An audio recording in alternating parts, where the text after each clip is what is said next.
salaamaaleykum askanu Kër Massar ñu ngi nuyu ñi fi teew ñëpp organe de presse yi ku mel ni Africanité Family ak influenceurs yëpp di nuyu monsieur Babacar Mbaye nekk responsable politique bu mag Pastef Kër Massar Sud ñoom Lamine Mané monsieur Maron Ndeye Awa Diagne Dado borom baylaat bi As borom drapeau bi su ma limee xëy na dinaa juum wala duma matal ferveur bi ça commence à se faire sentir. Militants Pastef yëpp actuellement ils sont motivés yàkkamti bés bi jot ñu dem wuy jiri le président Ousmane Sonko ci woote bu mag bii mu woote fas yéene jàkkaarloog ay militants jàkkaarloog Sénégal bi yëpp pour amal ay déclaration yu am solo ñu am yaakaar ne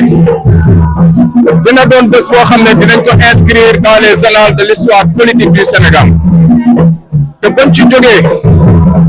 bu ñu jógee le 8 rien ne sera plus comme avant le 8 moo nar a marqué le déclic bi nga xam ne fi la ñuy jógee transformé wu ba faw incha allahu rabbi ñuy ñaan militant yëpp ñu teel a xëy nag ndax tey la ma gis fële fees na dell déjà te bés bi jotagul nañu fagaru ñu def sacrifice teel a xëy 8 heures 9 heures plus tard fekk fa ñëpp ñu teel a def mise en place bi en place yu baax surtout ñi nga xam ne dañu war a jël image bu ko defee ñu toog déglu ak dal comme ni ko président Ousmane Sonko waxee du ñàkk animation dina am waaye nañu déglu discours bi loolu moo am solo moo ñu fa yóbbu bu ñu paree ku nekk ñibbiwaat si jàmm ak salaam incha allahu rabbi kenn bañ fa am benn lor kenn